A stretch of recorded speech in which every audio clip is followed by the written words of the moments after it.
Good morning. So, how are you, all of you? Come with lasting morning. There was a gap.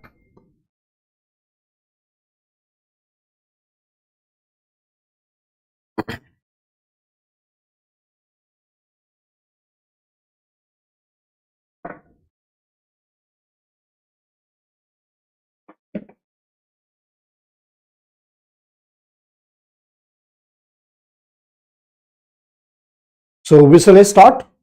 And starting from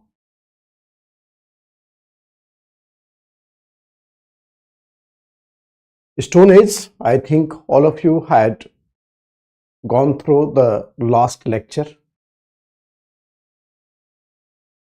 Paleolithic Age.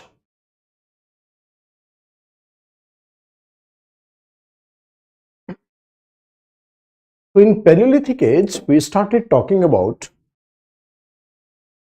the hunting and food gathering society, Paleolithic.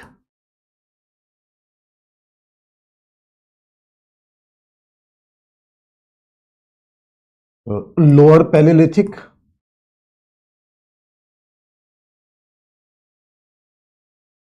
Middle Paleolithic,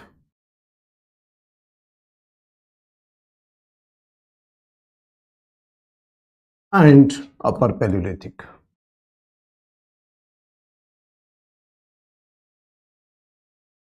Upper Paleolithic.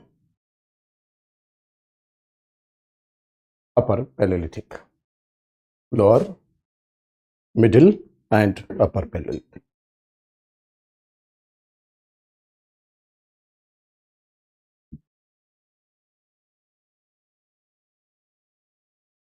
So I told you that in middle Paleolithic there was discovery of fire, which changed the eating habit of human. Discovery of fire which changed the eating habit of human. Earlier they were eating the raw meat. Now they started eating the tandoori. इसमें question objective आएंगे, prelims में आएंगे, right? So we'll have a question in prelims only.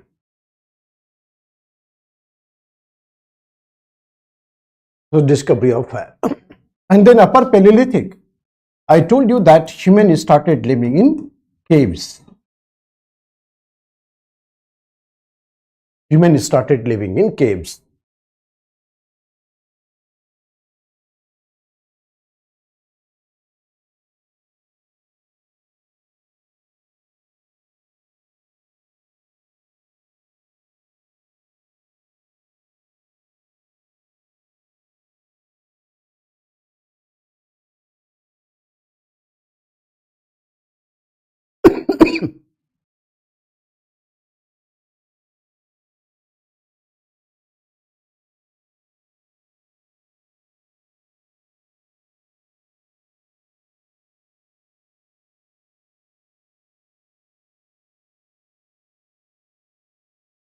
Okay. So I have given the example of Bhimbetka. Bhimbetka, अगर आप अपने पूर्वजों से मिलना चाहते हैं तो भीमबेटका जाइए, राइट? अगर आप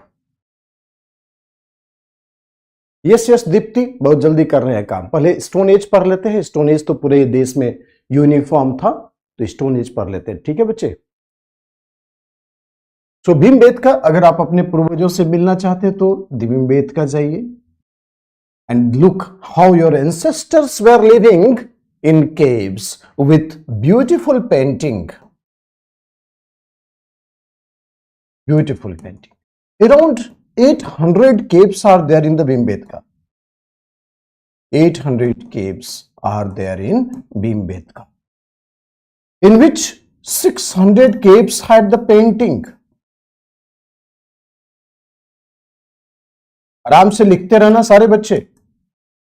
600 केव. नोट्स इस तरह के जो ऑब्जेक्टिव वाले नोट्स होते हैं ना, ऐसे बनाते हैं. थैंक यू मोहित.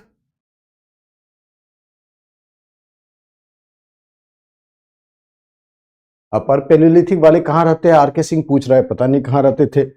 एकदम जमीन पर लेट के आसमान ओढ़ लेते थे, पैर पर सो लेते थे, उल्टा लटक के सो लेते थे, इसके बारे में जानकारी नहीं है। बट अपर पैलियोलिथिक में डेफिनेटली ये लोग केव्स में रहते थे, इतना तो जानकारी है। और ये जो सारे केव्स बता रहे, जैसे भीमबेटका का केव है, it's around 12,000 year old, 12,000 BC around. और आप जानते हैं ये स्टार्ट कब हुआ? 1.5 lakh BC।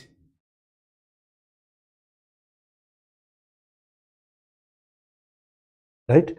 So Bhimbetka 12,000 BC old, painting 800 caves, 600 caves painting, these all are there. 800 caves में से हाँ 600 500 अराउंड है ये, मतलब 100 में अराउंड 600-500 के आसपास में पेंटिंग है। काफी ज्यादा खराब पेंटिंग हो गया तो कभी काउंट नहीं करते। 600 to 500 to 600 caves have the painting out of the 800 caves,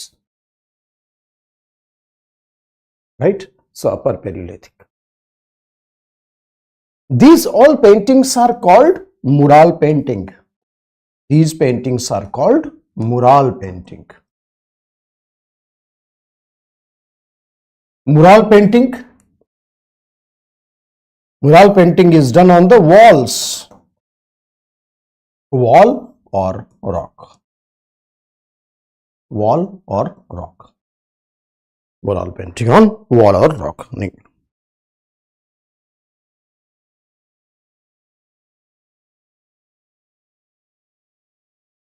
Mural painting, wall or rock.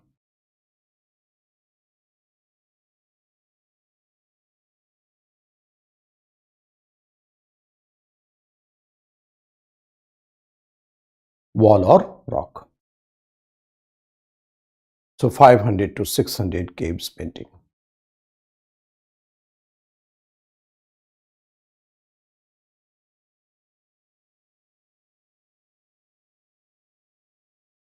Wall or rock painting.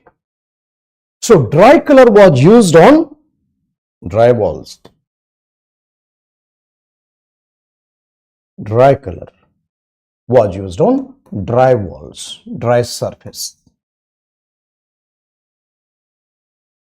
Dry color was used on dry surface.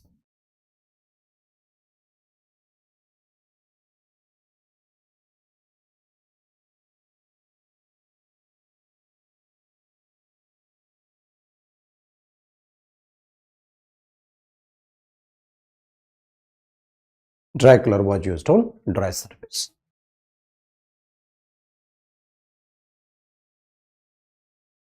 So mural painting. देखो ये सब जो हिस्ट्री है ना, it is very recent. Although we are talking about the 12,000 BC, but at the same time, you'll find that this history was constructed very recent. During the British period, very recent. British had created so much of the archaeological excavation everywhere in India and found some valuable fact, relevant fact, and thereafter reconstructed history for us. Otherwise, normally history is basically the court history, religious history, not beyond that. So British had reconstructed our history. So how we come to know about the Paleolithic age? It is a very fascinating story, right? It is very fascinating story. How we constructed the Paleolithic age. What happened? There was a Cambridge expedition led by Robert Bruce Foote, came to India. And Robert Bruce Foote, he was walking in the forest of Tamil Nadu. And then suddenly he found an instrument or an object which was very similar to the hand axe, what I told you. He had seen these things in Europe. And thereafter when he came to India, he found this object here in India also, in the forest of Tamil Nadu. And this is a place, there is a place Atirapakkam in Tamil Nadu, where he found the hand axe. And he declared it had hand axe and thereafter the Paleolithic age in India had started. So this is the story, not beyond 1867 when Robert Brucefoot had discovered these Paleolithic tools. So can you understand? It's only a few years back, it's a century and a half that we started reading that we had a Paleolithic period, there was a human staying, and then Bhimbetka was discovered and so many Paleolithic sites was discovered. How our history is recently constructed, and it was unfortunately by the British. The British had manipulated many things. I told you, history is what historians say. History is what? Scientific analysis of the fact by the historians. Historians making the relevant fact historical and irrelevant fact unhistorical. So here, there's a beauty of the history is that is the historian analyze and take the example of certain facts which is relevant for them and their understanding.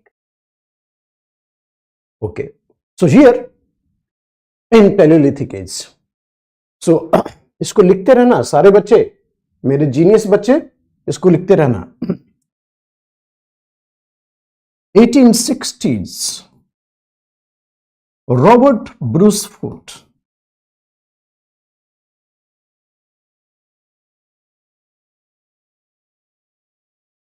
had discovered the first Paleolithic age in India.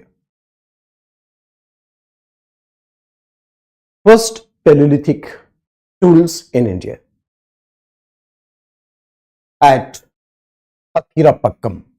Discovered, Robert Brucefoot had discovered first Paleolithic tool in India at Athirapakkam.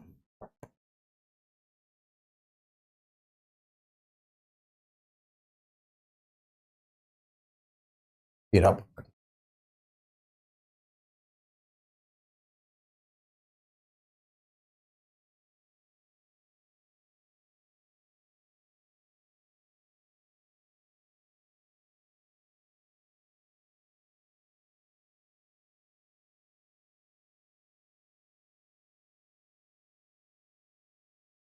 At Athirapakkam. This is in Tamil Nadu.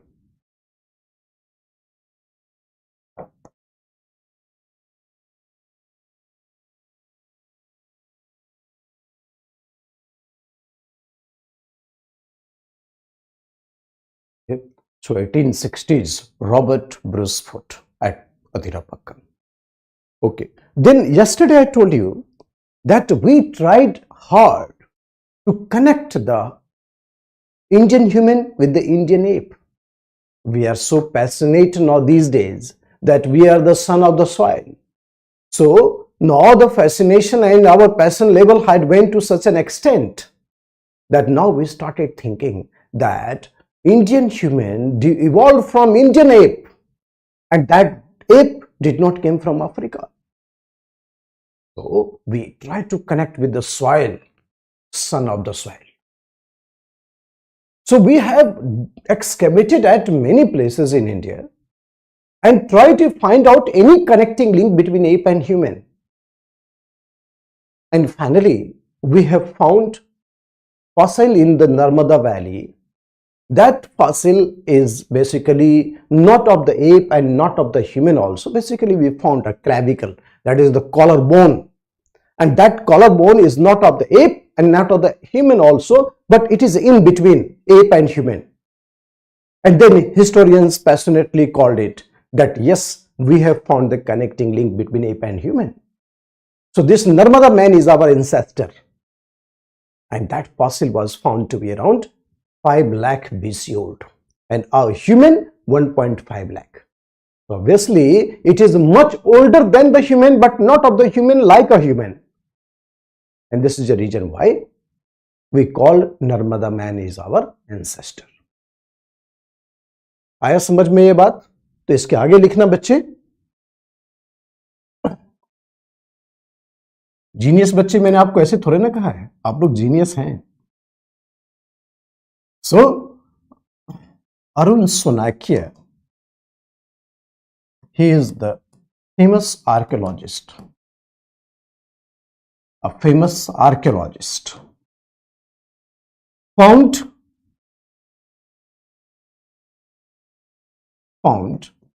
a fossil of ape man in Narmada Valley.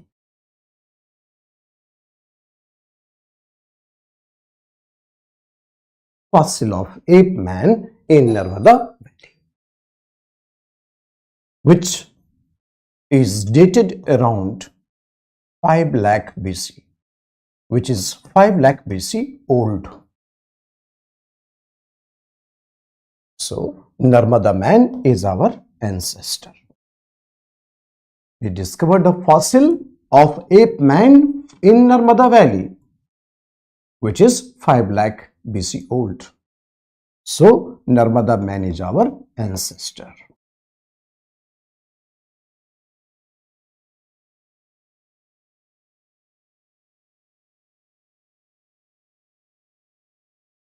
Narmada man is our ancestor. Narmada man is our ancestor. So, Arun Sunakya had discovered this fossil 5 lakh BC. Also, Narmada man is our. Let's look at the beauty of this fact.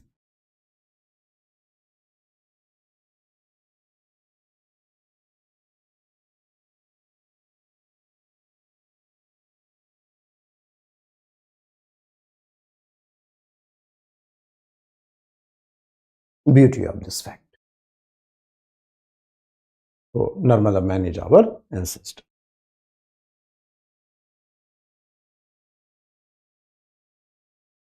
So, after Paleolithic, now come to the Mesolithic.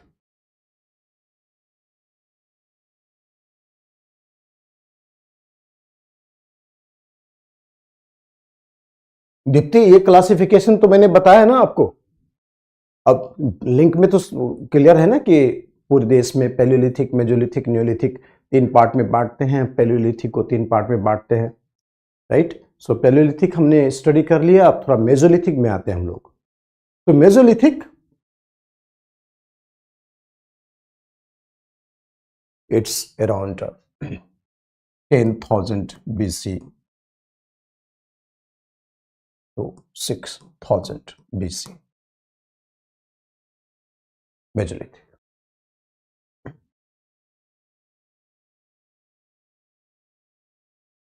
क्यों बोलते हैं इसको Mesolithic? पता क्यों period change कर दिया हमने? Because suddenly we started finding the new tools. Palaeolithic में hand axe, cleaver, chopper, chopping होता था. But suddenly we started finding the new tools, and that tools is very much sharp. Like you can see the sharper weapons with the 1 centimeter to 6 centimeter size. ये tools होने लगे, बहुत छोटे छोटे tools. So in Mesolithic period there was much sharper tools used by human. Much sharper tools used by human. Sharper tools used by human. It is known as microlith.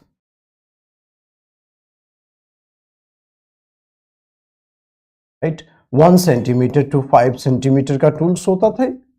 Microlith बहुत छोटा. Microlith.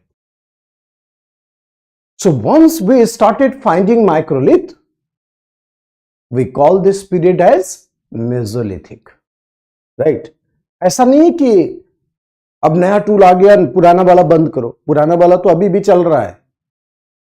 Index, cleaver, chopper, chopping, it was in continuation, and suddenly we found the new tools, that is called microlith. So hand axe, cleaver, chopper, chopping was in continuation during this stage. And suddenly we started finding the new tools called microlithic, 1 centimeter to 5 centimeter.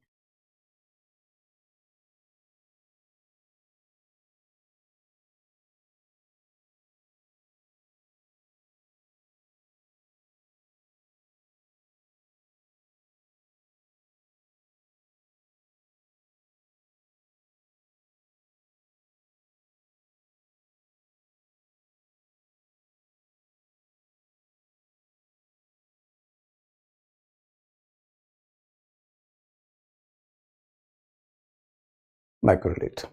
So in this phase we have the bow and arrow.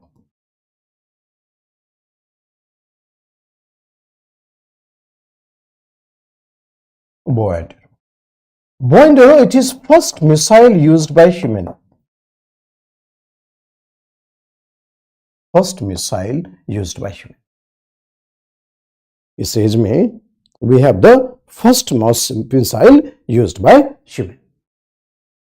First missile, bow and arrow. आपने देखा नहीं, missile ही था वो. Serial में देखा होगा, एक छोड़ता था ना, 10-15 निकल जाता था. Multi target missile. अगर तीर पर आपका नाम लिख देना तो वेट करता था कि क्लास खत्म होगा फिर हिट करेंगे. एकदम इतना जबरदस्त टेक्नोलॉजिकली एडवांस था, आपको पता ही है, तो फिर सीरियल तो आप देखते ही हैं. So first missile used by human. और ये जो एरो हेड होता था, ये वाला पोर्शन, ये देखो, ये वाला जो पोर्शन होता था ना, इसी को माइक्रोलिथ बोला जाता था.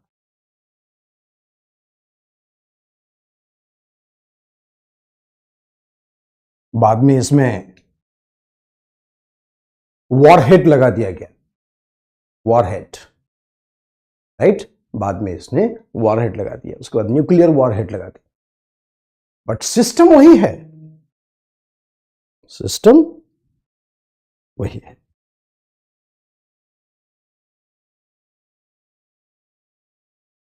सिस्टम वही है. जो बो एंड एरो कितना इवॉल्व हुआ साइंस. तीर धनुष देखते देखते इन लोगों ने मिसाइल लगा दिया. और आपका टेक्नोलॉजी चेंज किया तो आपका कल्चर भी चेंज करेगा. तो बो एंड एरो. हार्पून्स, इस एज में हम हार्पून्स भी देखते हैं. वो जो मोगली चलाता था, याद है आपको? वो भी सीरियल तो आप देखते ही होंगे. हार्पून्स, जंगल बुक.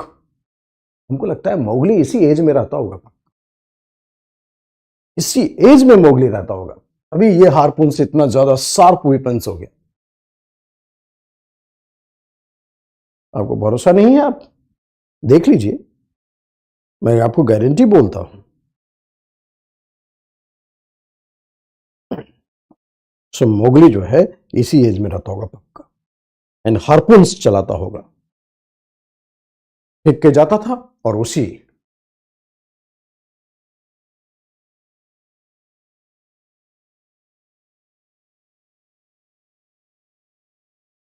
गुलेल, गुलेल भी एक माइक्रोलिथ ही है. Birds. So hunting became very easy for human. अब दौड़ने की जरूरत नहीं है, निशाना जिसका सटीक है. Hunting became very easy for human.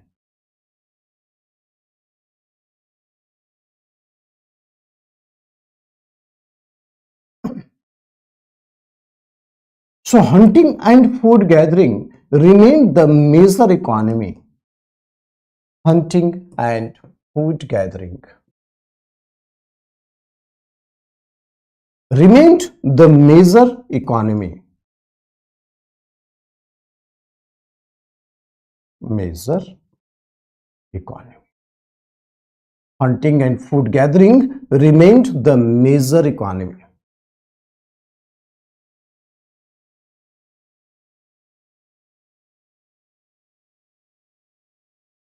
Hunting and food gathering remained the major economy.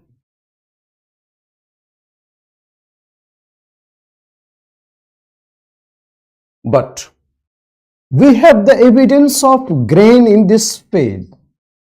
Evidence of grain in this phase. We have the evidence of grain.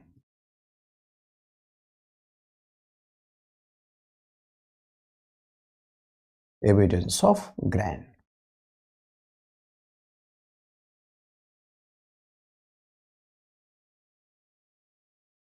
We have found rice husk. धान की भूसी मिली है. और rice husk, धान की भूसी मिली है. In this phase, rice husk.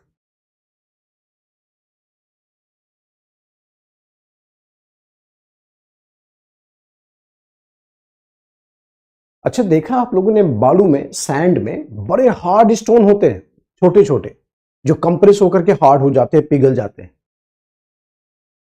Right? उसको क्वार्टजाइट बोला जाता था।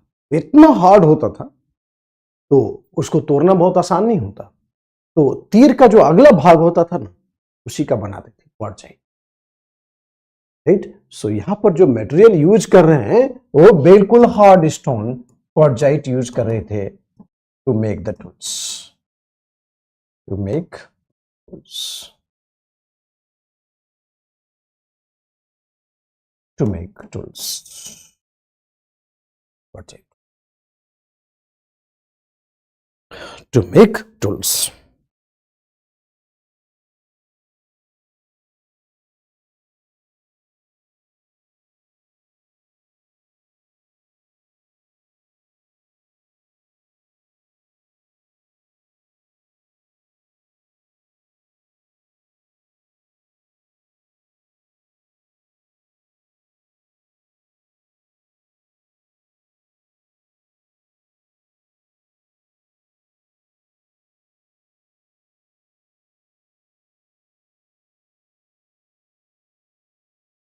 So quartzite to make the tools.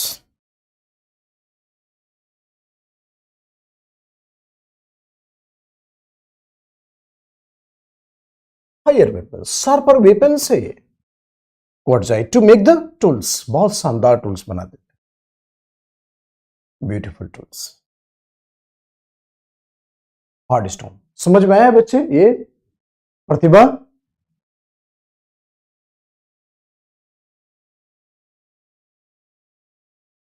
Vipin, इसको क्लास कर लेंगे ना तो हिस्ट्री ऑप्शनल बहुत अच्छे से हो जाएगा। यहाँ की क्लैरिटी आपको काफी काम देगी हिस्ट्री ऑप्शनल में, इसलिए करो। Yes, agriculture developed, but not so much developed. Not so developed.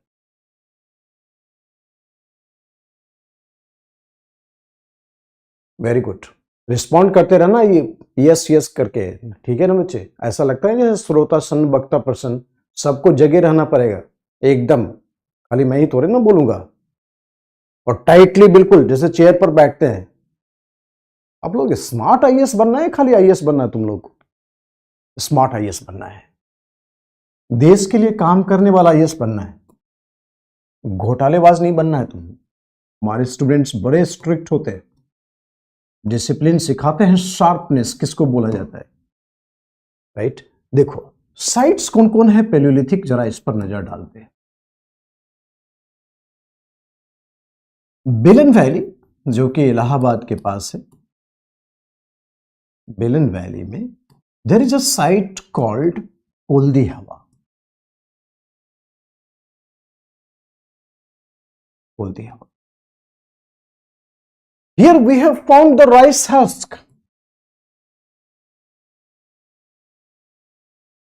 We have found the rice husk. Koldhi Hava, we have found the rice husk. Rice husk. Shashi Kumar पहले आईएएस बन जाए फिर स्मार्ट होगा, smart बन के आईएएस बनना है, उल्टा ही काम करता है पर। So Koldhi Hava, we have found the rice husk. It's around 6500 BC.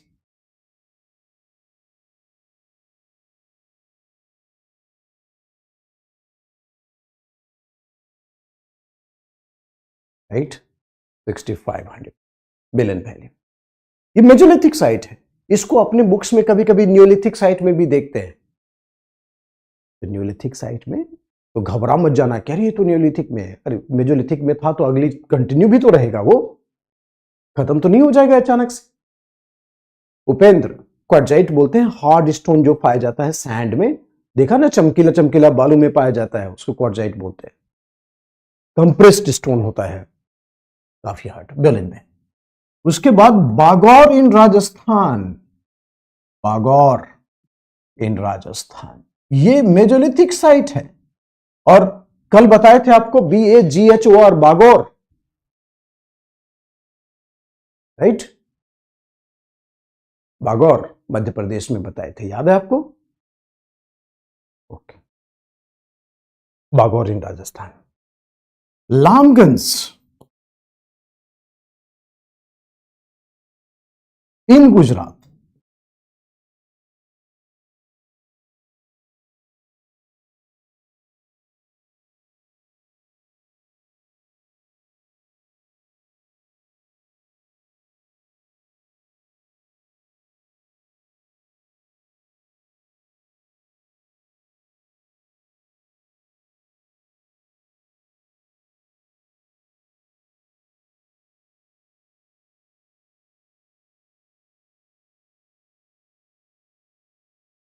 लामगंज इन गुजरात, मुरैना पहाड़, मुरैना पहाड़ यूपी, छोटी सी पहाड़ी है, वहां पर केव पेंटिंग वगैरह पाया गया है, ठीक है। मुरैना पहाड़, यूपी में पहाड़ी को ही पहाड़ बना देते हैं लोग। मुरैना पहाड़ in UP. Bhimbetka,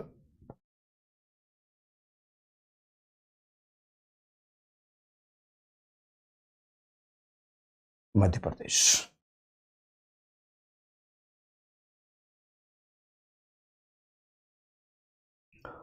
Adamgarh, Madhya Pradesh.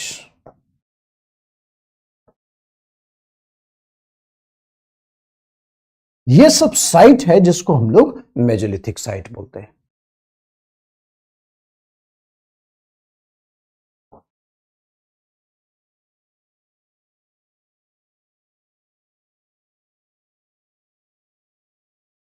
लामगंज,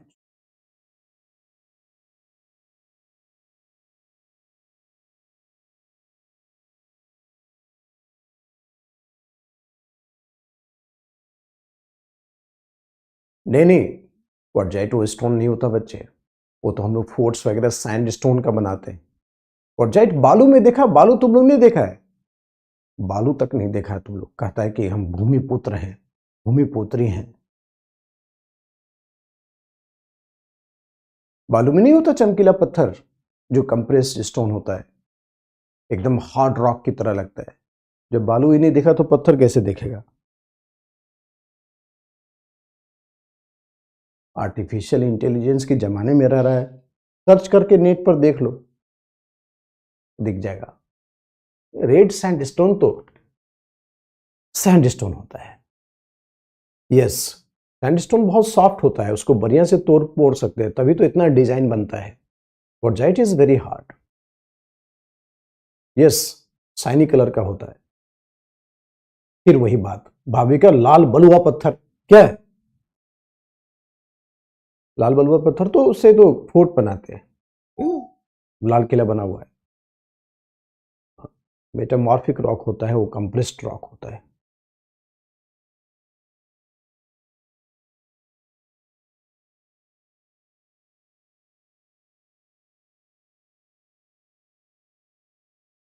Neolithic period, Neolithic,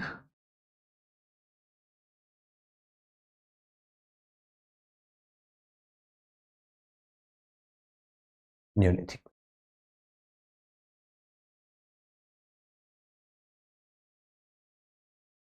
Neolithic period. Neolithic period के थोड़े से मैंने बताया कि जो पीरियड है वो काफी वैरी करता है। लाइक कुछ बुक्स में आपको 7,600 बीसी से लेकर के 2,600 बीसी तक रहेगा, उसमें ये 1000 बीसी तक भी रह सकता है न्यूलिथिक एज। तो डिफरेंट डिफरेंट एरियाज में न्यूलिथिक एज बहुत डिफरेंट डिफरेंट है। तो 6,000 BC to 2,600 BC. Gordon Childe, मैंने बोला कि ब्रिटिश ने ही तो लिखा है Gordon child.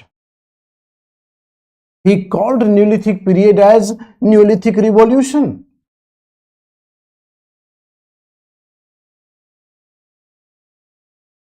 Neolithic period as Neolithic Revolution. God and Child had called Neolithic period as Neolithic Revolution.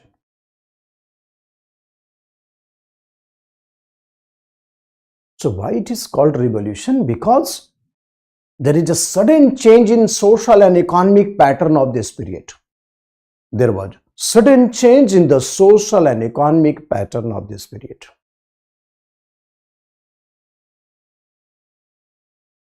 Sudden change in the social and economic pattern of this period. Gordon Childe had called this as Neolithic revolution. That's a sudden change which caused a great pattern. There was a good change.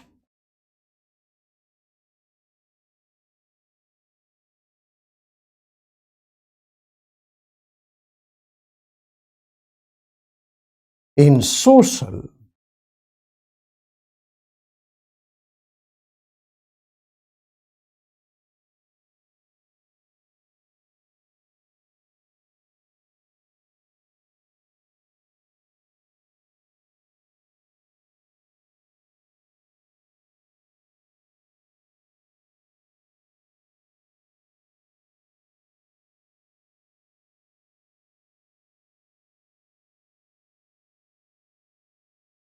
sudden change in social and economic pattern.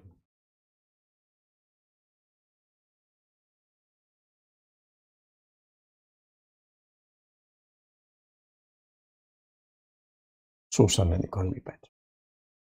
Good change in social and economic pattern of this period.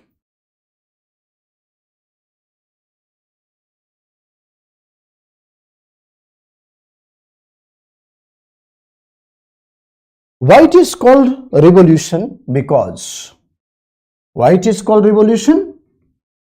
Why Neolithic age is called Neolithic revolution? Because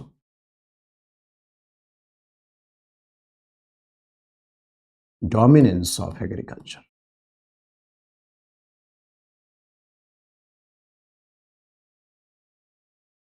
Dominance of agriculture. Why it is called Neolithic revolution? Because dominance of agriculture.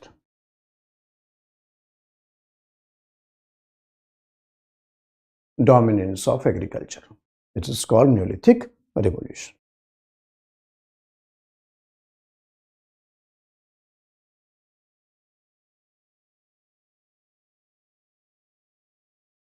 Agriculture.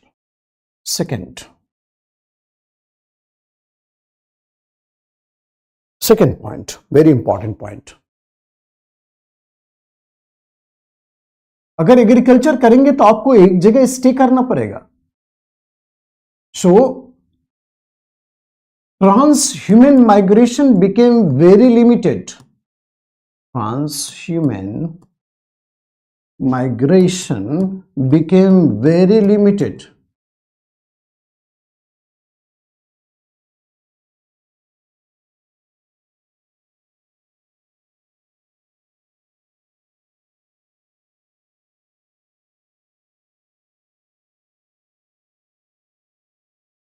So transhuman migration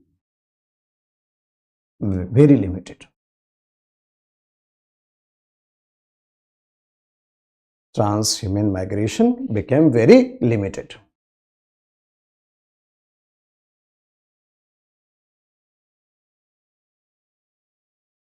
Human migration became very limited. So it was beginning of settled habitation. Beginning of settled habitation. मतलब समझ में आया आपको? Beginning of village life. Agriculture करेंगे तो एक जगह stay करना पड़ेगा ना. हंटिंग फूड गैदरिंग तो आज एकदम घूमते रहिए. आज दिल्ली, कल गुड़गांव, हरियाणा, पंजाब, पाकिस्तान, अफगानिस्तान निकल जाइए. आपको कौन मना करता है?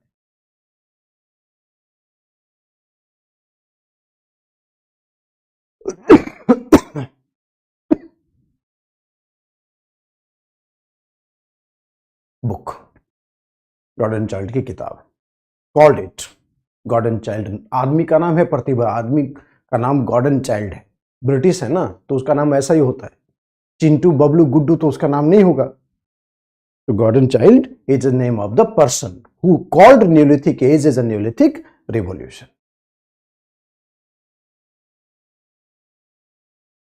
So beginning of settled habitation. गांव बसा दिए, बिल्कुल खेती शुरू नहीं हुई, गांव बस गया.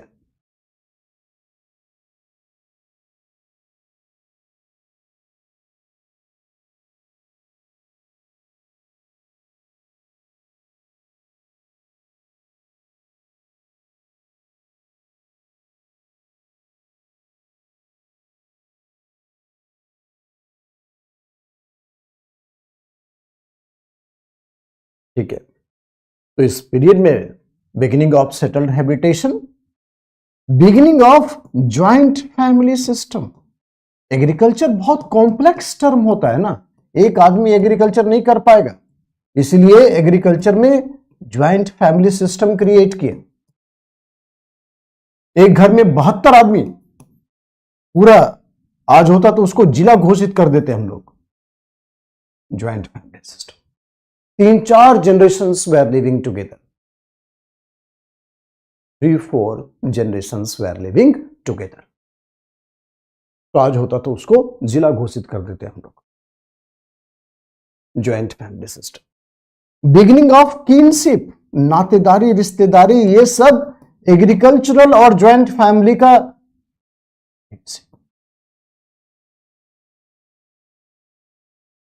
बिगिनिंग ऑफ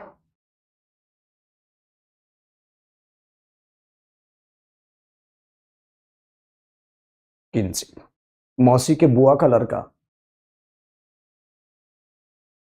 ठीक है ना, बहुत तरह का बात हो जाता है. बिगिनिंग ऑफ किनशिप, रिश्तेदारी, नातेदारी सब स्टार्ट.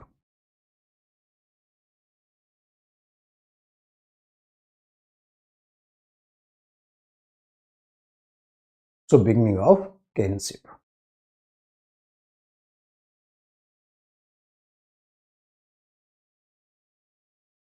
Multiple cropping system. इस एज में लोगों ने रागी, ज्वार, जो भी मिलेट थे सब, राइस, कॉटन, सब उपजाना शुरू कर दिया था. जम के खाते थे.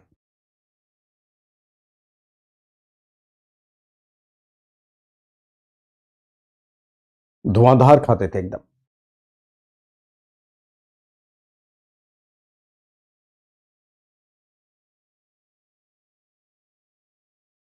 आदमी एक ही जगह क्रिएट कर सकता है और वो है पेट. ही नहीं चलता है कि कब भरा कि नहीं भरा. धुआंधार फूड क्राइसिस, 80 करोड़ लोग फ्री में अनाज ले रहे हैं. अरे कुछ काम कर लो, फ्री की आदत इस देश को ले डूबेगी. मैं बोलूंगा तो विवाद हो जाएगा.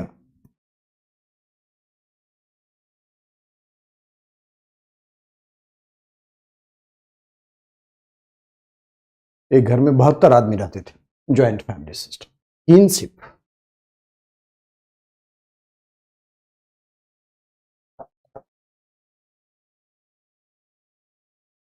पॉलिश्ड स्टोन टूल्स, एकदम चमकता हुआ स्टोन टूल्स, चमकदार स्टोन टूल्स रखते थे. पॉलिश्ड. ब्लेड टूल्स बोलते हैं. अब ब्लेड टूल्स हो गया, नाइफ यूज करने लगे, नीडल यूज करने लगे, एकदम शार्प वेपन्स हो गया. अब जब नाइफ यूज करते थे तो पहले तंदूरी खाते थे, अब कबाब खाएंगे.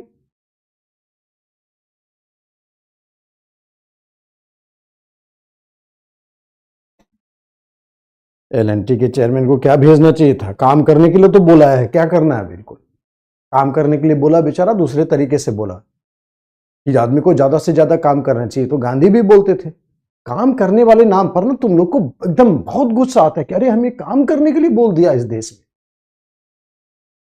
खाने के लिए मत बोलिए, काम करने के लिए बोलिए. तो गुस्सा आ जाता. बेचारा काम करने के लिए तो बोला कि करना चाहिए. संडे को भी Eid Patel,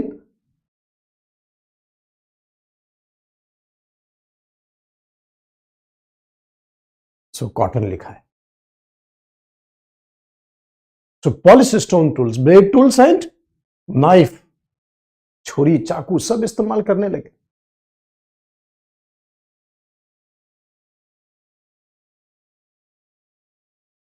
rice husk. So polished stone tools develop हुआ।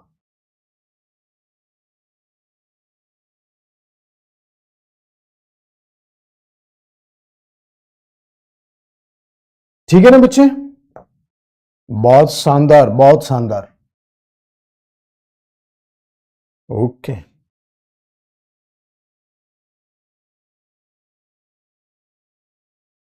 copper was the first metal used by human.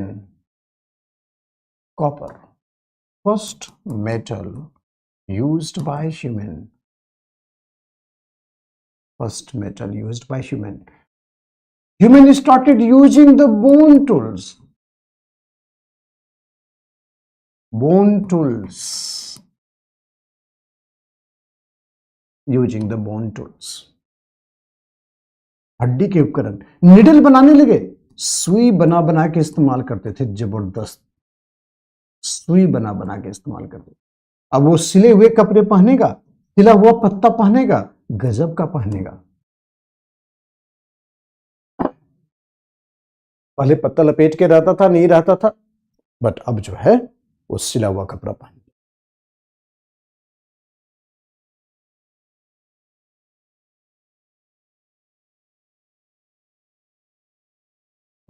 Domestication of animal became very important.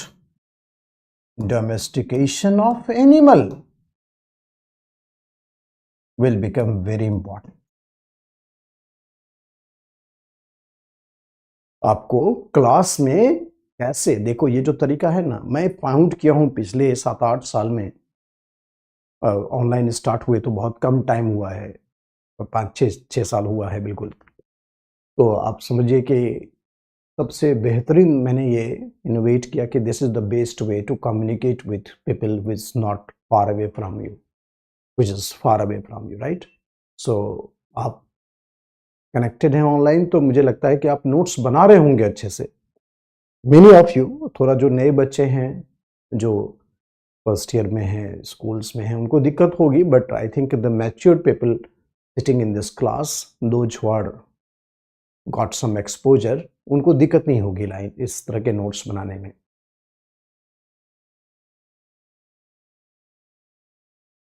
इससे क्या होता है कि अपनी सेल्फ इनोवेशन भी डेवलप हो रही है, कि आप लेक्चर सुनते हैं, आप लिखते हैं, किसको कहाँ चीज़ पर लिखना है, धीरे धीरे सीख जाएंगे।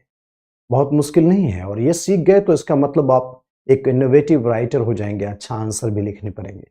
क्यों? क्योंकि आप अपने समझ को, अपने अंडरस्टैंडिंग को कॉपी में एक्सप्रेस कर रहे हैं।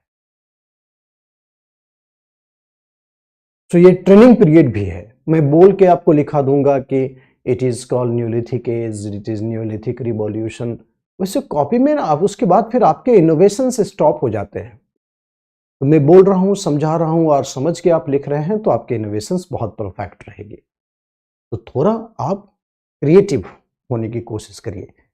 संघर्ष तो है ही जीवन में, अगर युद्ध नहीं है तो फिर आपका शांत मन निर्वाण प्राप्ति की तरफ जा रहा है। तो domestication of animal,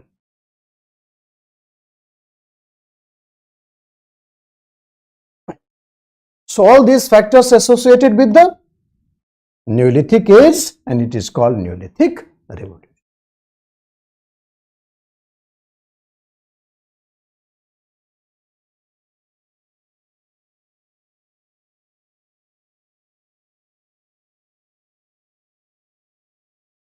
Neolithic age is called Neolithic revolution. ठीक है, इसको थोड़ा मैप पर मैं समझाता हूं आपको कि what are the places, Neolithic sites. Neolithic sites in India. Uniformly, it was uniformly found throughout India. दो इंपॉर्टेंट पॉइंट यहां पर देखना, मार्क करके, ये देखो और ये देखो। बुर्ज home Burzahom,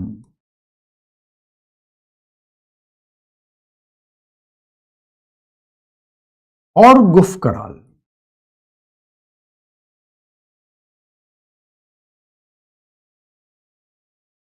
Burzahom and Gufkral, these two are in Kashmir, JK में, JNK।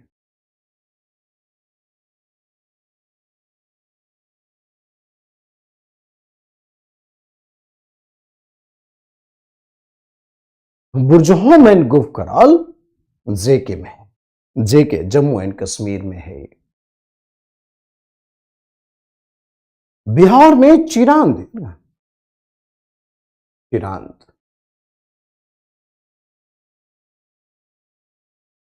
चिरांद, बिहार में Chirand.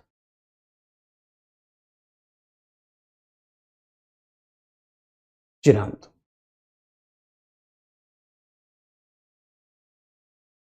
Chirand.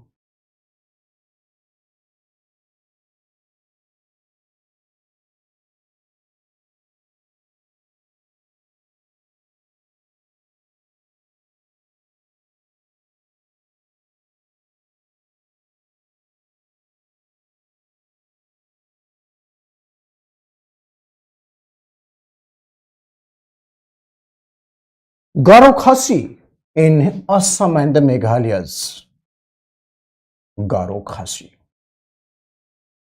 This is the place, गारो खासी हिल्स। असम मेघालय में है, खासी ट्राइब भी है, गारो ट्राइब भी है। आप जानते हैं गारो हिल्स के आसपास जो रहते हैं उसको गारो ट्राइब बोलते हैं।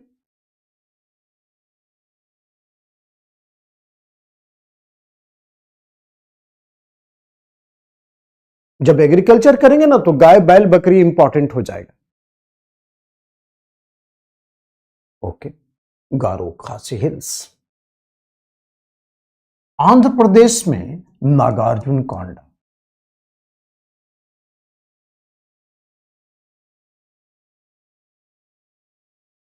कर्नाटका में पिकली हल,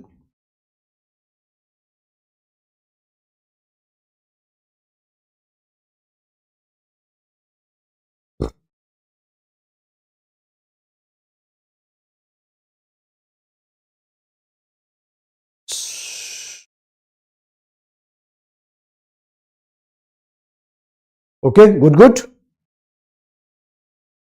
ये सारे साइट्स हैं, दिस इज कॉल्ड गाय बैल बकरी। जब एग्रीकल्चर होगा ना तो यही सब एनिमल इंपॉर्टेंट होंगे, ये सब डोमेस्टिकेटेड एनिमल होते हैं। भेड़ चराने वाला हो गया, दैट इज कॉल्ड पेस्टोरल। बकरी चराने वाला पेस्टोरल हो गया।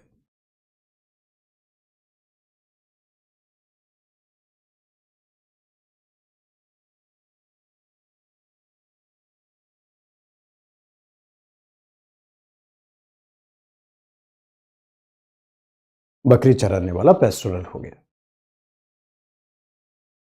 देखो, एक साइट है कश्मीर में बुर्जहोम, बेहतरीन साइट है। जरा बुर्जहोम को देखते हैं कि क्या स्पेशल चीज है।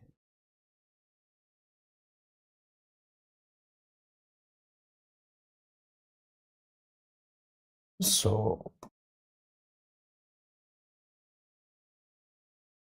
बुर्जहोम,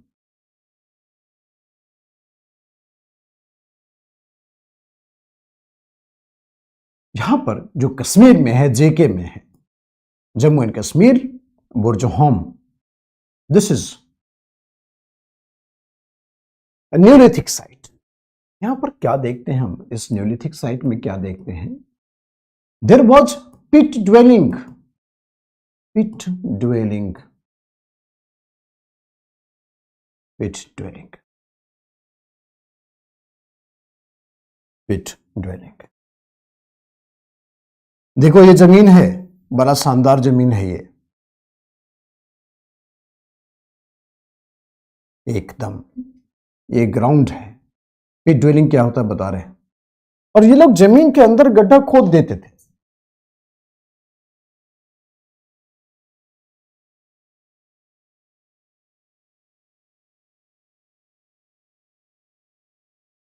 जमीन के अंदर ये लोग गड्ढा खोद देते थे, बिल्कुल। मतलब 2/3 part of the house is below the ground, 1/3 above, 1/3 above। पेड़ पौधे होंगे यहां पर, बहुत सारे पेड़ पौधे होंगे, जंगल ही जंगल था, पहले तो जंगल ही जंगल था। ये लोग दौड़ते दौड़ते आता होगा और घर में कूद जाता होगा एकदम धमाक से, स्लाइड किया एकदम, जंप्ड इनसाइड द हाउस। इसको पिट ड्वेलिंग बोला जाता है, दौड़ते दौड़ते कूद जाता होगा अंदर, अंडरग्राउंड।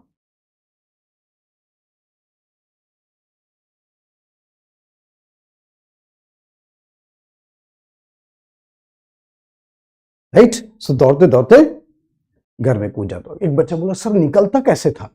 इतना तुम लोग इमोशनल हो जाते हो ना बात में, जब कूदा है तो निकलेगा भी किसी तरह से, रस्सी पर फांद के निकलेगा, सीढ़ी बना लिया होगा, जो भी हो, मगर कूदने से पहले सबको बता देता होगा कि कूद रहा हूं।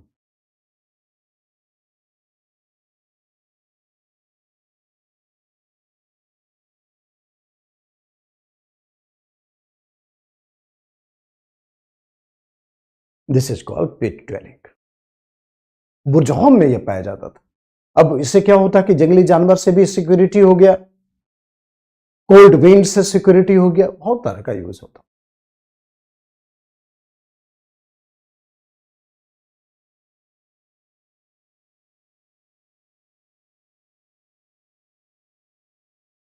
दूसरा इंपॉर्टेंट चीज है,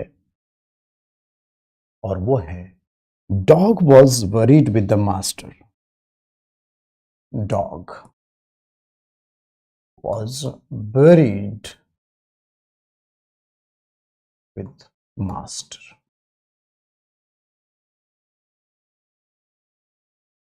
Dog was buried with the master.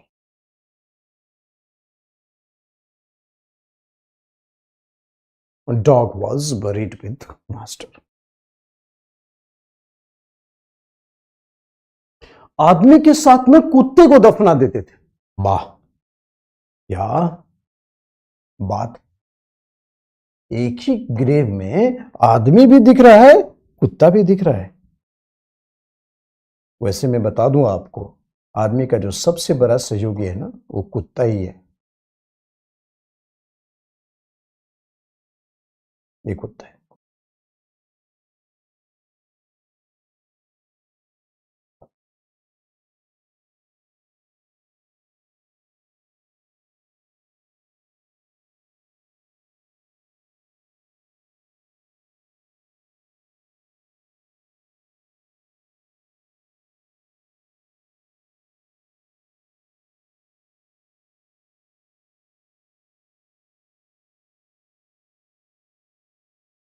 वाह, हरीम ने मेरी पेंटिंग की बड़ाई की है, इस बात के लिए आपको बहुत बहुत बधाई और धन्यवाद। धन्यवाद।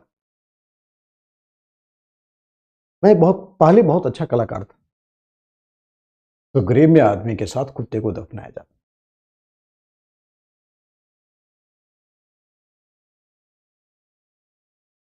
ये कश्मीर का लिए है बच्चे, ज्वाइंट फैमिली होता था तो कश्मीर में काफी कोल्ड विंड होता था ना, इसलिए।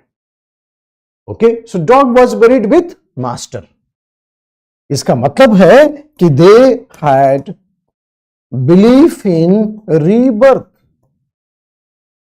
हर एक आदमी का एक कुत्ता होता था हंटिंग के लिए, ठीक है ना? तो यही बिलीव था कि ये कुत्ता फिर पैदा होगा, आदमी फिर पैदा होगा, फिर साथ में रहेगा। बट ध्यान रखो एक बात, कि ऐसा नहीं था कि आदमी मर गया तो उसके कुत्ते को दफना दो, ठीक है, मार के, और गलती से कुत्ता पहले मर गया तो आदमी को मार के दफना दो, ऐसा कुछ नहीं होता था। राइट, सो इस तरह से कश्मीरी न्यूलिथिक कल्चर का ये एग्जाम्पल है। राइट, सो ऐसा नहीं था कि आदमी मर गया तो कुत्ते को दफना और कुत्ते को मर गया, ऐसा कोई सती वाला सिस्टम तो था नहीं। उसमें कुत्ता कितना 15-20 साल जीता है, आदमी तो 60-70 साल जीता है। मगर डॉग बड़े लॉयल होते हैं। अगर आपको कुत्तों से प्यार है तो 15-20 साल की आपकी प्यार एकदम गारंटीड है। और अगर आदमी से प्यार है तो आप you are not sure even about tomorrow. तो आदमी और कुत्ता में ज्यादा प्रेफरेंस लोगों ने कुत्ते को ही दिया हमेशा। आदमी के कल का ठिकाना नहीं है, कुत्ता 15-20 साल तक एकदम लॉयल रहेगा। यस, तो ये सारे सिस्टम प्रूव करता है कि उस समय कॉन्सेप्ट ऑफ रीबर्थ डेवलप हो गया था। इतना भी हो 40-45 ही हो, मगर कुत्ते से तो ज्यादा था ना।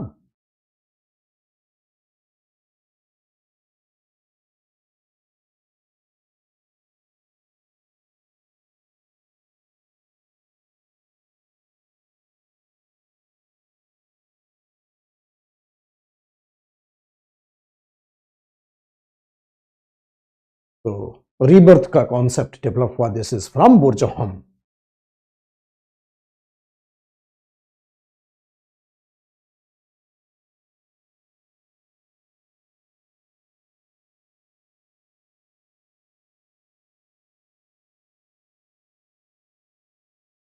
रीबर्थ का कॉन्सेप्ट डेवलप हुआ, इसको क्या बोलते हैं? बुर्जहोम बोला जाता है।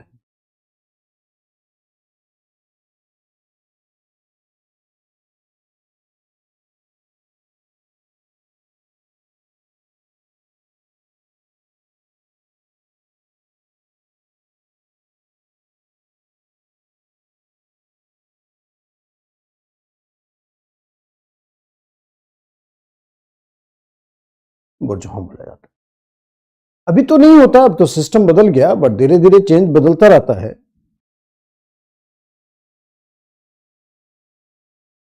उसके बाद देखो, ये सब यहां से क्वेश्चन जो एक आध आने वाले होंगे आते हैं। उसके बाद आता है Chalcolithic.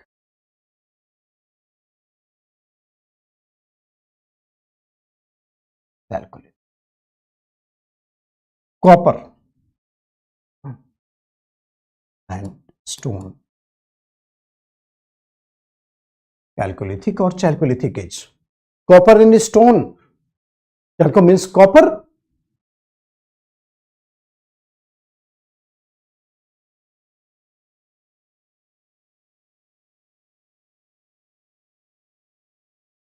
Metal and the copper, stone copper phase.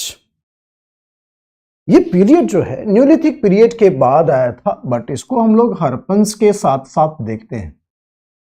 2000 BC से लेकर के 700 बीसी तक ये चैल्कोलिथिक एज इंडिया के डिफरेंट डिफरेंट पार्ट्स में डेवलप हुआ, जिसमें कि कॉपर और स्टोन के टूल्स इस्तेमाल किए जाते थे। कॉपर और स्टोन के टूल्स इस्तेमाल किए जाते थे।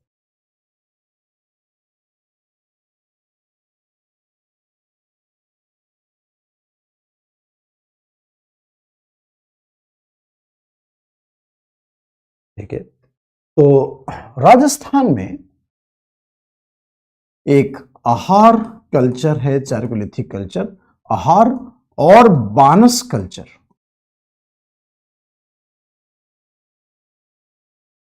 It is in Rajasthan.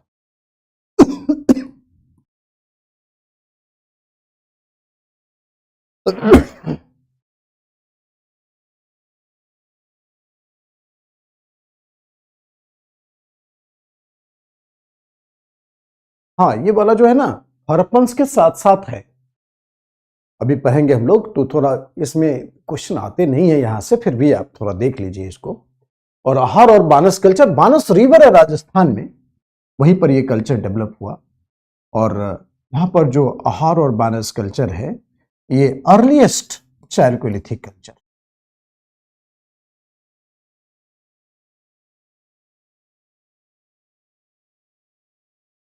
Earliest chalcolithic culture है। आहार और Banas culture, it is earliest chalcolithic culture है।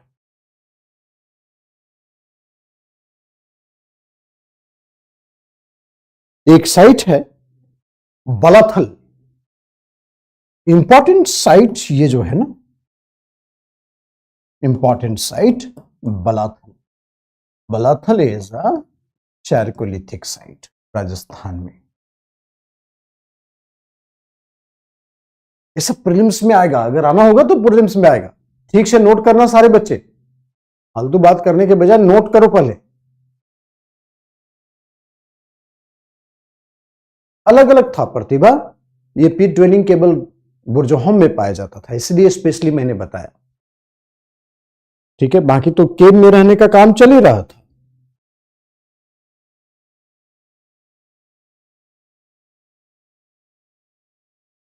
ठीक है ना, और यहां पर भी इकोनॉमी वही था, इस कल्चर में, आहार और मानस कल्चर में भी इकोनॉमी वही था।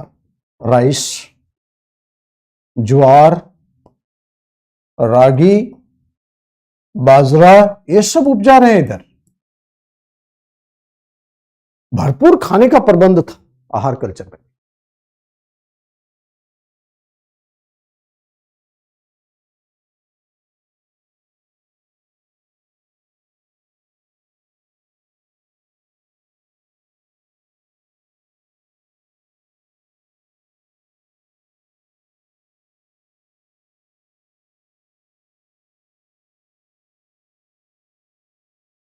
उसके बाद है कायथ कल्चर। कायथ, ये भी एक चारकोलिथिक साइट है, Kayatha culture in Madhya Pradesh. Madhya Pradesh, Kayatha culture it is in Madhya Pradesh.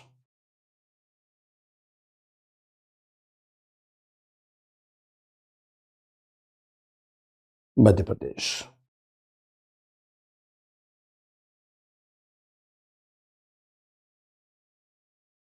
ठीक है, यहां पर लोग सिरामिक पॉटरी इस्तेमाल करते थे। सिरामिक पॉटरी,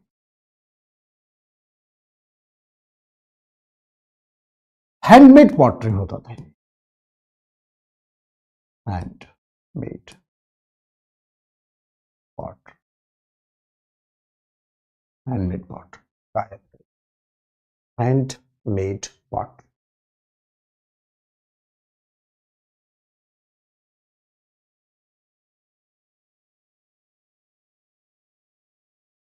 ठीक है, एक जगह है महेश्वर, जिसको आगे चल करके महेशमती बोलते हैं। तो Maheshwar, this is the site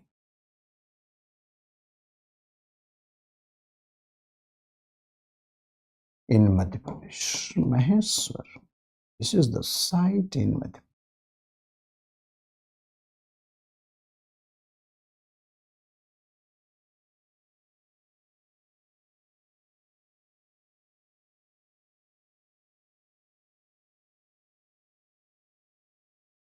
Maheshwar, this is a site in Madhya Pradesh. Okay.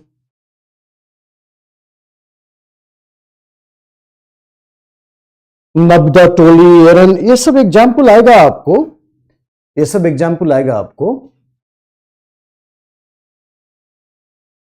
Prelims में। ये चीज ध्यान रखना बच्चे, ये सारे एग्जाम्पल आपको प्रीलिम्स में आएंगे।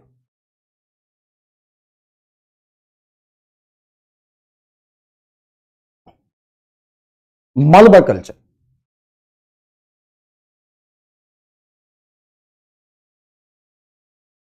मालवा कल्चर, मालवा कल्चर ये भी मध्य प्रदेश में है और यहां के इंपॉर्टेंट साइट है। यहां पर मतलब जहां भी कॉपर और स्टोन के टूल्स यूज होते थे, Navdatoli and Eran, this is the two important sites found in Malwa. Nabda, Toli and Eran, these are the two important sites.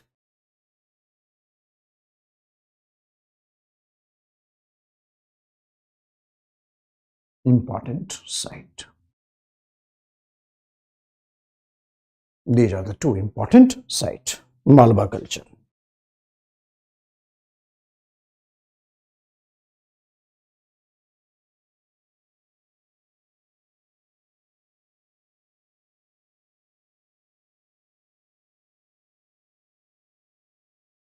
तो ध्यान से इसको लिखना, जितना बोल रहा हूं उतना ही लिखना, ज्यादा दिमाग लगाने की कोशिश मत करना।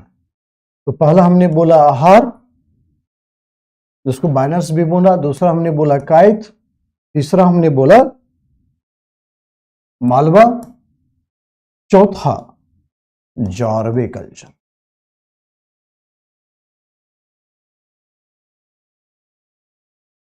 Jorwe culture in Maharashtra.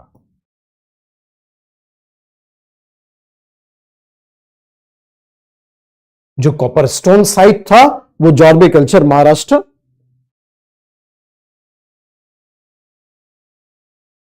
और यहां पर जो साइट है इंपॉर्टेंट साइट वो है प्रकाश और इनाम गांव, ये सब महाराष्ट्र में। तो आप देखिएगा कई बार, एक दो बार मैचिंग में आया है क्वेश्चन। यस, कल्चर, ये सब चालकोलिथिक के अंदर में आया, राइट।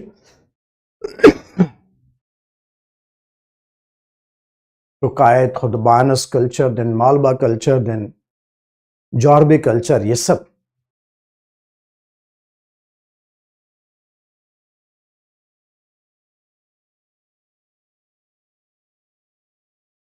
ठीक है ना बच्चे, इतना याद रखना बस, ज्यादा दिमाग लगाने की जरूरत नहीं है।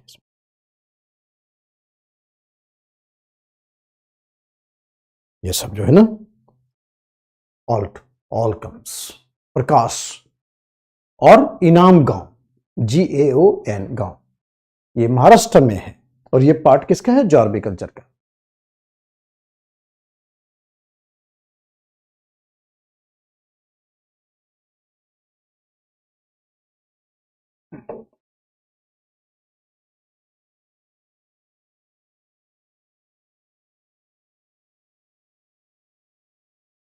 वाह दिव्यांशी, बहुत अच्छा। इसको कहते हैं अच्छी तैयारी। क्वेश्चंस पर जो बच्चा नजर रखता है ना, बच्चा एकदम सुपर बच्चा कहलाता है मेरी नजर में। देखो क्या है, तो हमने क्लास जो है ना, कोचिंग में एक लाइन खींची जाती है। हमने आपके लिए एक लाइन खींची है यहां पर। आपको इसी लाइन को बहुत मोटा लाइन करना है। जितना मोटा लाइन कर सकते उतना मोटा लाइन करना।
कैलकोलिथिक है, कैलकोलिथिक कल्चर।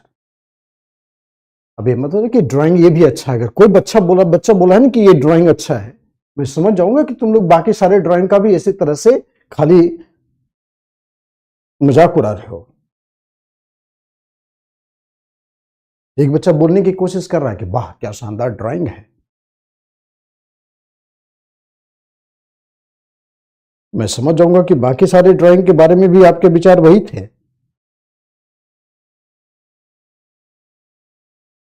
दिल से आपने अच्छा ही नहीं बोला था। प्रकाश जगह का नाम है, Prakash Inamgaon, these are the name of the places. Good.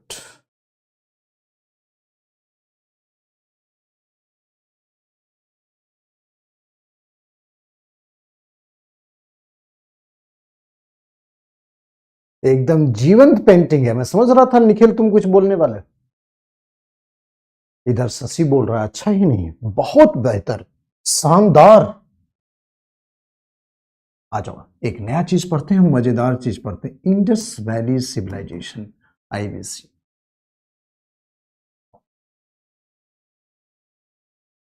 Indus valley civilization. IBC.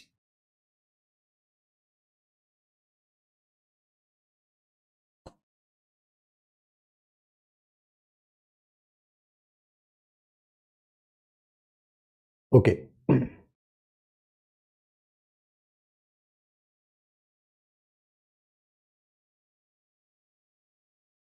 ठीक है, सुनो, देखो क्या है बच्चे, 3rd मिलेनियम BC मतलब 3000 BC के आसपास, there was urban revolution in many parts of the world. एकदम अचानक से एक शहरी क्रांति आ गई थी। तो urban revolution in many parts of the world in 3rd millennium BC, 3000 BC के आसपास। सो ओल्डेस्ट वॉज मेसोपोटामिया, उसके बाद इजिप्शियन और Indus valley civilization having the same time span, उसके बाद चाइनीज, उसके बाद ग्रीक सिविलाइजेशन डेवलप हुआ। So what happened, how we come to this civilization. मैंने कहा कि ये सब चीज हमें पता चला जब ब्रिटिश का रूल आया और वहां के कई सारे इंटरप्रेन्योर लोग जो केवल एक्सप्लॉयटेशन में नहीं थे बट जानते थे कि ये this land is a land of great civilisation, great culture, बहुत ही डीप रूटेड हिस्टोरिकल पास्ट है, बहुत प्रॉस्पेरस लैंड था। तो उसके बारे में इनोवेशंस करने का काफी ज्यादा इन लोगों ने दिमाग लगाया और इसीलिए ब्रिटिश के टाइम में बहुत सारे इनोवेशंस हुए हैं।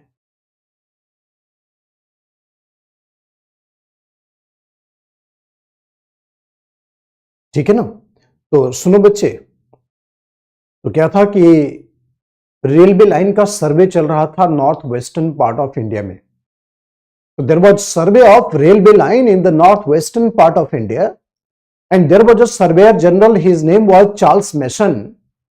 और चार्ल्स मेसन ने जब सर्वे लाइन चल रहा था, सर्वे का काम चल रहा था, तो he found many object very primitive, very ancient, like pottery, bricks, tools, copper potteries, काफी प्रिमिटिव और एंशिएंट मिला। Then he said that this area may be the part of very old civilization. So first time he presented this idea in way back 1826, जब railway line का सर्वे कर रहे थे। उसके बाद फिर अलेक्जेंडर कनिंघम आए, he was the first chief of archaeological survey of India, और Alexander Cunningham had visited that area and he also convinced that this area is a part of very old civilization.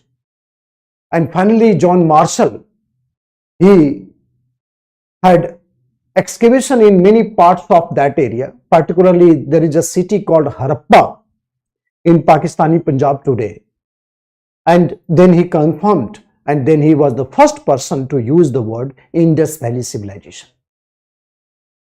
इस तरह से journey start हुई 1924 में।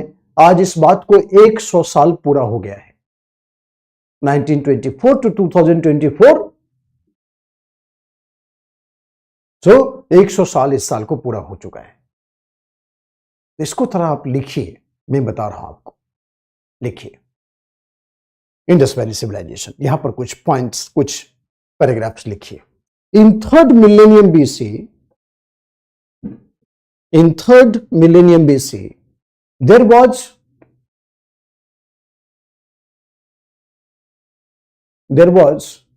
3rd millennium BC, 3000 साल, 3rd millennium BC, there was urban revolution in many parts of the world.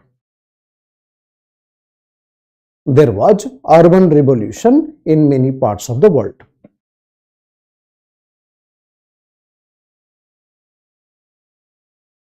In this urbanization,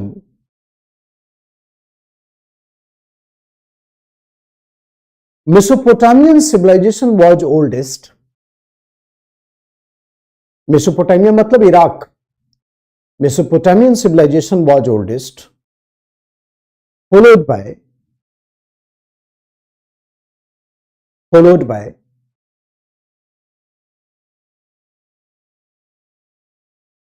Egyptian and followed by Egyptian and Indus Valley civilization, followed by Egyptian and Indus Valley civilization,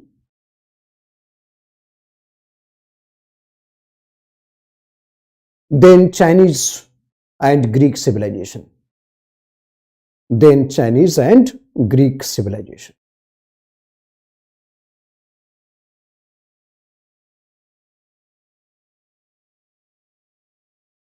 okay, paragraph change करके लिखना, change करके paragraph लिखो।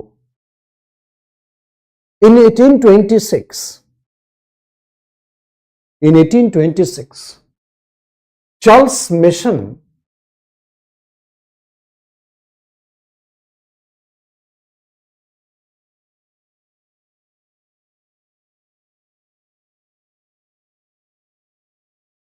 was surveying for railway line in the northwestern India. Was surveying for a railway line in northwestern India.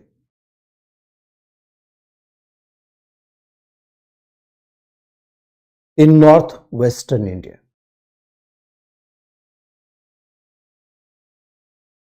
He found many objects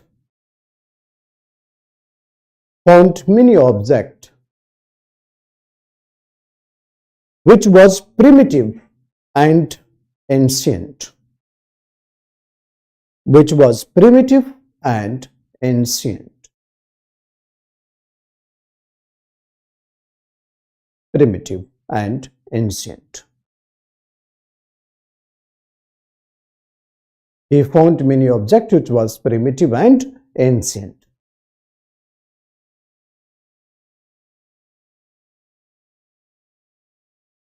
Primitive and ancient. He wrote in the report regarding possibilities of existence of civilization. Possibilities of existence of civilization.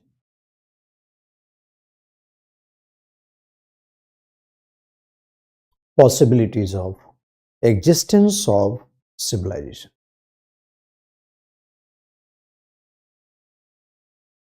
He wrote in the report regarding the possibilities of existence of civilization.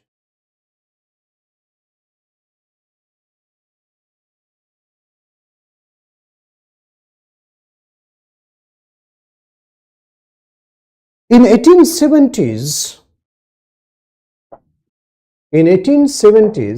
Alexander Cunningham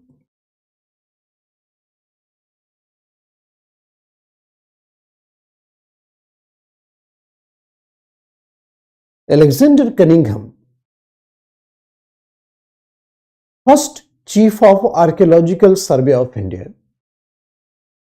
Alexander Cunningham, the first Chief of Archaeological Survey of India,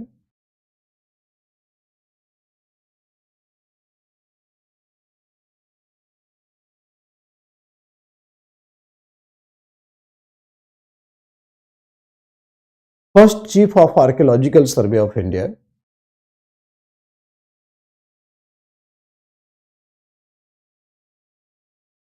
he also predicted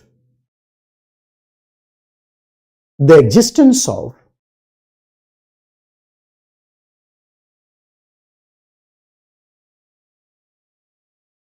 very old civilization. Existence of very old civilization.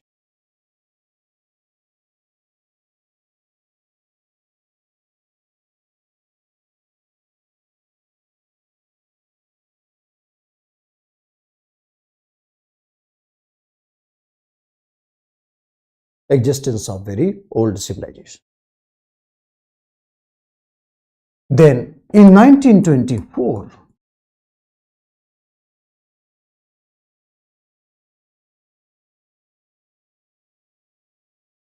John Marshall, he wrote in the survey report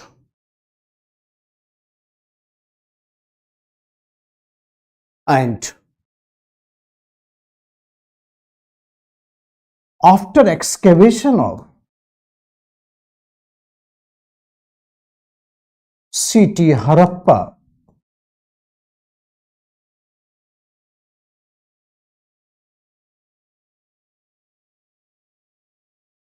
he used the term Indus Valley Civilization. Excavation of city Harappa, he used the term Indus Valley Civilization.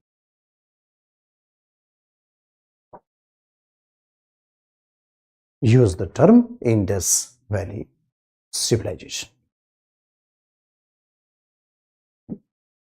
तो आज इस incidence को, इस declaration को 100 साल हो गए.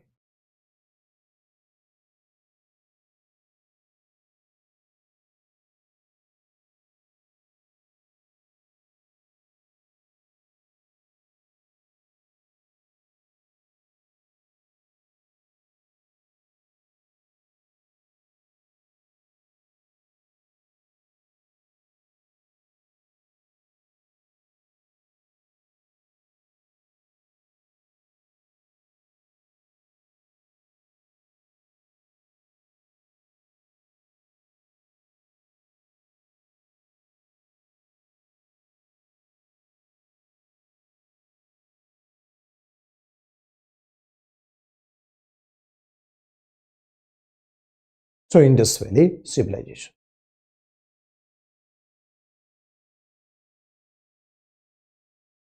So 1924.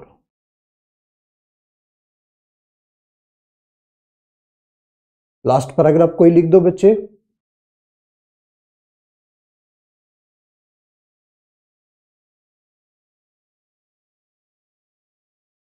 India में जब आपको पता नहीं है, जब यहां पर राजा महाराजा होते थे और उन लोगों का क्या लाइफ स्टाइल था, उनको इस सिविलाइजेशन और कल्चर ढूंढने का यहां पर टाइम था क्या? ब्रिटिश तो काफी ज्यादा इनोवेट कर चुकी थी पहले ही, उन्हें पता था कि क्या कीमत है. वे लोग काफी प्रोग्रेसिव थे भाई. और आप लोग राजा महाराजा और नवाब जमींदार से आगे उठ ही नहीं पा रहे थे. सामान्य लोगों को खाने की फुर्सत नहीं थी. आर्कियोलॉजी कहां से पढ़ेगा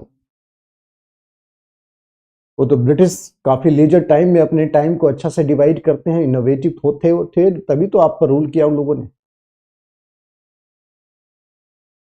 इसलिए why there is no attempt.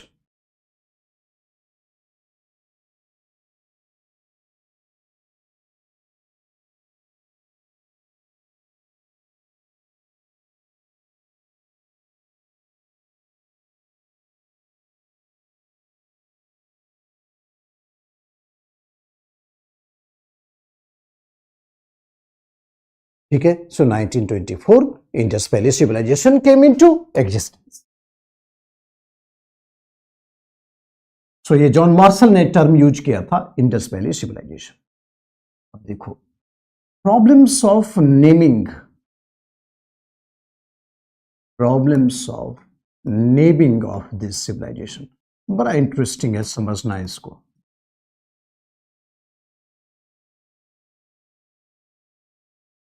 Problems of naming of this civilization. Problems of naming of this civilization.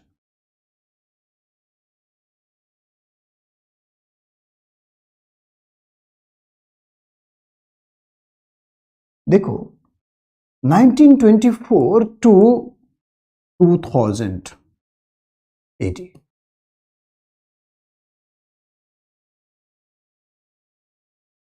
This is the span of the time.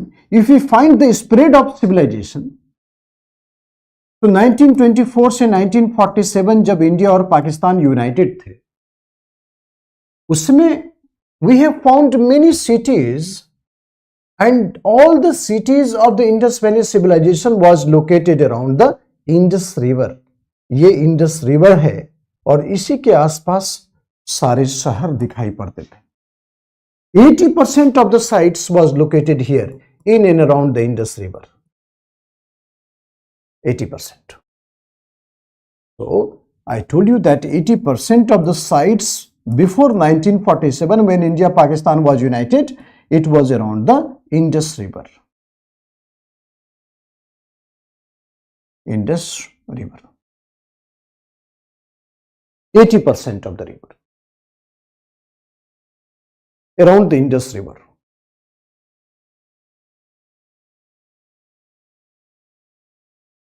%80 river.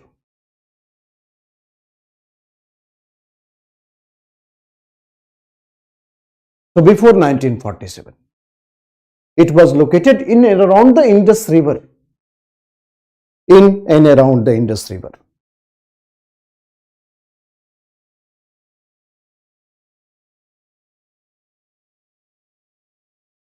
(1947) तक 80% of the site. So historians are very much sure to find the date. This is called Indus Valley Civilization. But 1947 से 2000 तक जितने भी नए नए cities उभर करके सामने आए, आजादी के बाद तो आप जानते हैं पाकिस्तान का दूसरा काम हो गया और इंडिया अपने सिविलाइजेशन वगैरह को सर्च करने में बिजी रहा, राजस्थान में, गुजरात में, महाराष्ट्र तक। तो यहां पर एक रिवर बहती थी, सरस्वती रिवर। तो अब क्या देखते हैं कि 80% of the sites are located around the Saraswati river. Overall पूरे सिविलाइजेशन का देखें तो 80% site it is located around Saraswati river.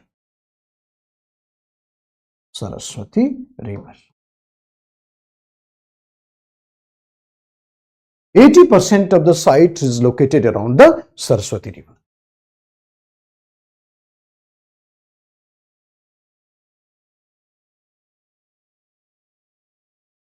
So therefore historians started calling Saraswati Valley civilization.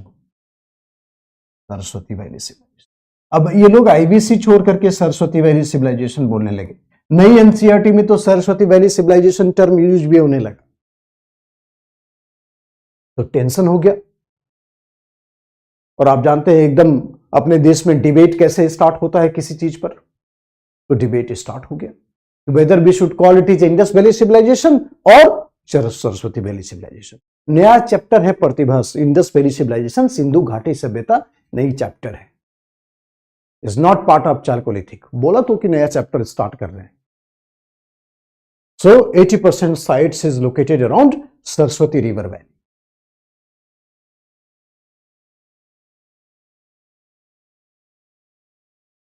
तो हिस्टोरियंस इसको सरस्वती वैली सिविलाइजेशन बोलने लगे।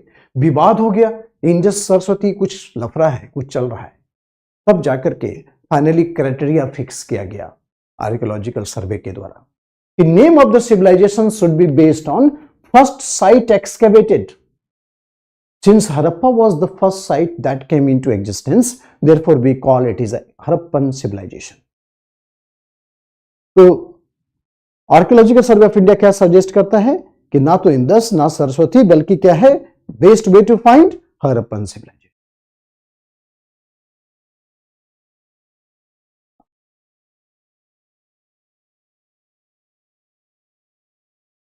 दूसरा बोलता है कि any technological speciality which is very unique to this civilization.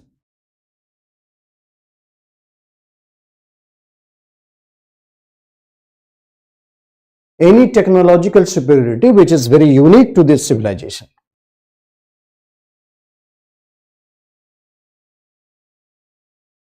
Any technological superiority which is very unique to this civilization, therefore that is called Saraswati Valley civilization. तो ये टेक्नोलॉजिकल स्पेशलिटी में क्या है, ब्रॉन्ज। इंडस वैली पीपल के लोग जो थे वो पहले थे जिन्होंने ब्रॉन्ज बनाया था। सो इसको आराम से लिखना पड़ेगा।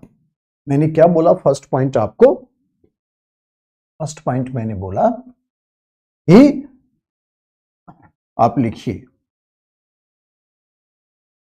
समझिए इसको, पहले मैं लिखाऊंगा बाद में, पहले समझो इसको कि name of the civilization should be based on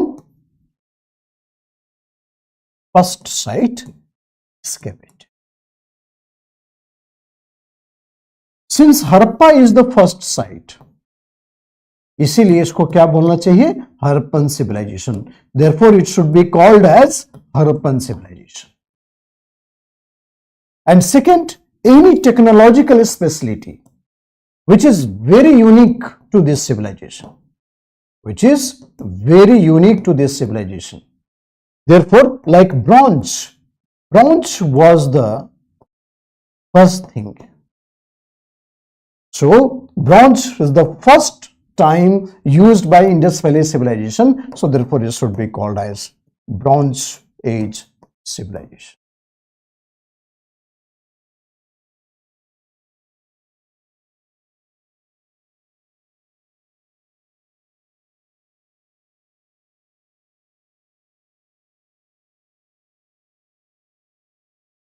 इसलिए या तो आप हरप्पन सिविलाइजेशन करेक्ट टर्म है या फिर bronze age civilization rather than calling Indus Valley और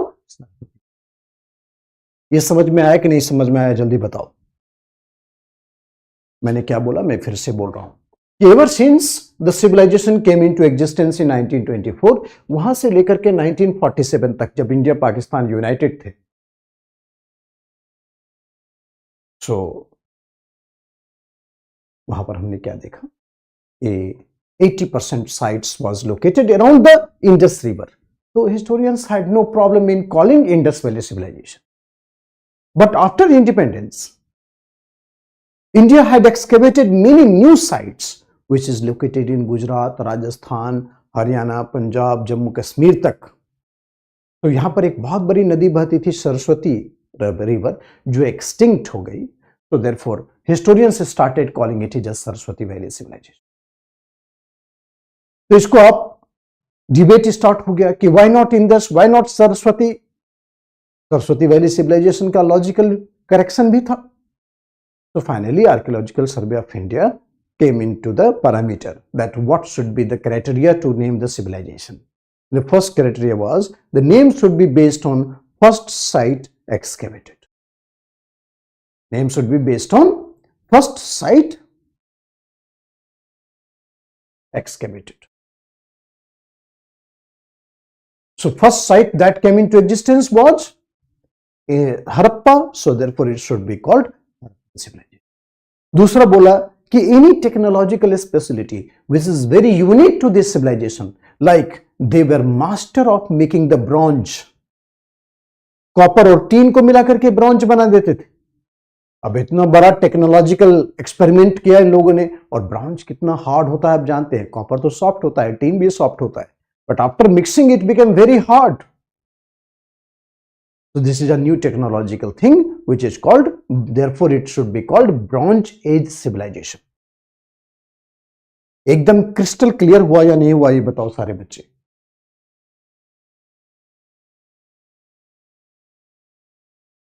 हाँ, जो सब पहला साइट था वो हड़प्पा, उसके बाद मोहनजोदड़ो, लोथल और अदर साइट एक्सकेवेट होते चले गए। अभी recently we have discovered a site in Haryana, Rakhigarhi. बेहतरीन साइट है और बहुत बड़ा साइट है, और क्या अर्बन सेटलमेंट था।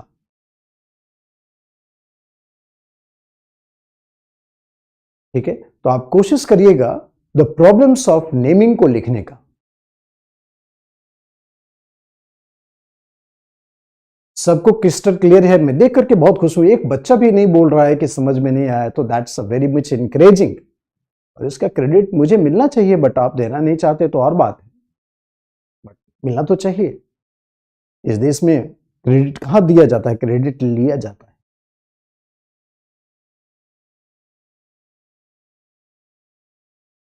क्रेडिट लिया जाता है। ठीक है, तो अभी जो स्प्रेड ऑफ सिविलाइजेशन है, अभी जो स्प्रेड ऑफ सिविलाइजेशन है वो जम्मू कश्मीर से लेकर के महाराष्ट्र तक, और फिर सुतकांगेडोर से लेकर के यूपी तक, ये जो एरिया है इसमें करीब 1.3 मिलियन हेक्टेयर एरिया है। 1.3 मिलियन, तो 13 लाख स्क्वायर किलोमीटर एरिया है। और इस बीच में इस 1.3 मिलियन हेक्टेयर एरिया में, मतलब बलूचिस्तान से लेकर के यूपी तक और जम्मू एंड कश्मीर से लेकर के महाराष्ट्र तक।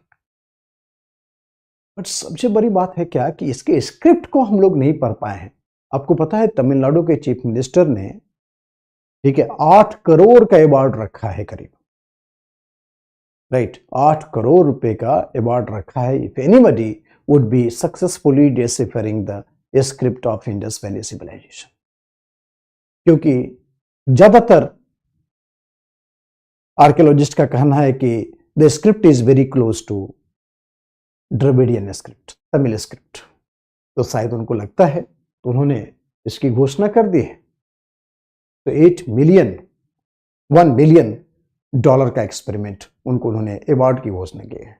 If anybody will be able to decipher the script of Indus valley civilization, और उसके बाद बहुत सारी चीजें डिकोड हो जाएगी जो अभी भी नहीं समझ में आ रही है, बहुत सारी चीजें, क्योंकि हम लोग केवल आर्कियोलॉजिकल डाटा का इस्तेमाल कर रहे हैं।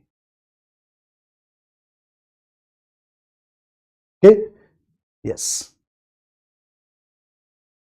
तो इस तरह से इंडस वैली सिविलाइजेशन के फंडामेंटल्स को हम लोग समझेंगे, इसको लिखेंगे। तो इस क्वेश्चन को जरूर लिखिएगा, आज घर में ट्राई करिएगा कि problems of the naming of this civilization. इस क्वेश्चन को आप एकदम एक्सेप्शनली राइट करिएगा, एज गुड एज पॉसिबल। उससे आपकी क्लैरिटी बढ़ेगी। आप लिखिएगा, शुरू कैसे करिएगा। In 3rd millennium BC there was urban revolution in any parts of the world. वो वाला इंट्रोडक्शन जो फर्स्ट पॉइंट पर लिखाए थे, फर्स्ट पैराग्राफ लिखाए थे इंडस वैली सिविलाइजेशन में। फिर आप बताइएगा कि 1924 से लेकर के 1947 और 1947 से लेकर के 2000 क्या डेटा में हम चेंज देखते हैं, डिबेट कैसे स्टार्ट हुआ, और finally archaeological survey of India ने क्या बोला। इतनी सी बात तो लिखना है बस। Okay, so that's all for the day. हम लोग कल मिलते हैं, सेम टाइम सेम सब्जेक्ट, इसको लिखाएंगे। Thank you so much, see you, have a nice day. Okay, time.